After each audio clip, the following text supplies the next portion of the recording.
हेल' लोगोफोर दि बर' बड' चेनेलाव नोंथांमोनखौ बयखौबो बरायहरनाय थाबाय। आसा खालाम नोंथांमोना आंनि भिडिअखौ जोबजासिम नायलांगोन होननानै। स' लोगोफोर नै दा जोंहानि न' सायावनो गय दंफाङा बायनानै गोलैसिनना होबाय।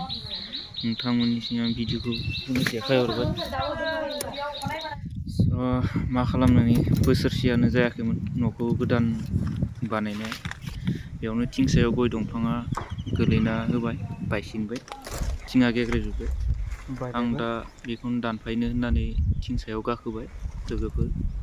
फिथाइ दङमोन एसे, दानबाय आं दा नै लोगोफोर। नोंथांमोना भिडिअखौ जोबजासे नायलांब्लानो जाबाय।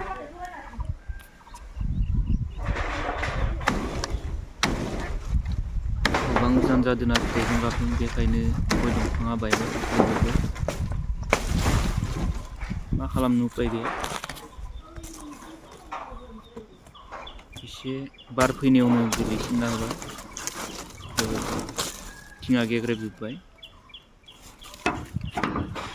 बोसोरसेल'सो जादोंमोन बे न'आ ओंखारनाया लोगोफोर। नोंथांमोननो देखायनो होननानै बेखौनो आङो भिडिअखौ बानायनाय जाबाय। नै टेबोल थांजोब्बाय, लोगोफोरनि गेग्रेबबाय। मा जागोन बेफोरबायदिबा। दे मोजां खन पेटेस नै गय खनग्राफोरानो थिं सायावनो बायना होदो। दासो बोख्लायखांबाय आं।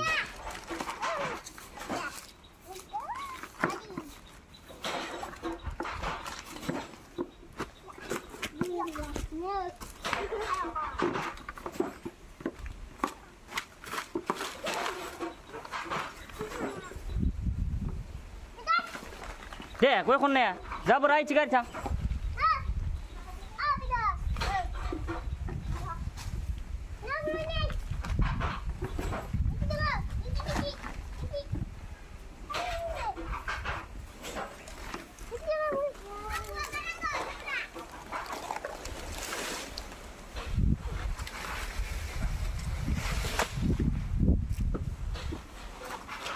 दे निखौ ओरै गार'।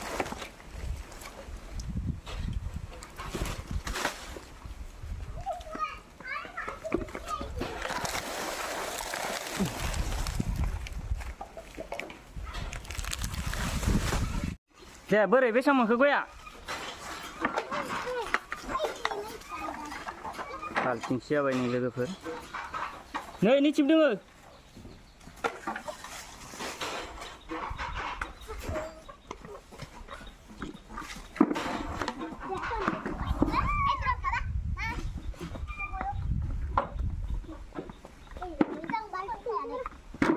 नों मानि स्कुलनि ड्रेसखौ गानस्लायाखै?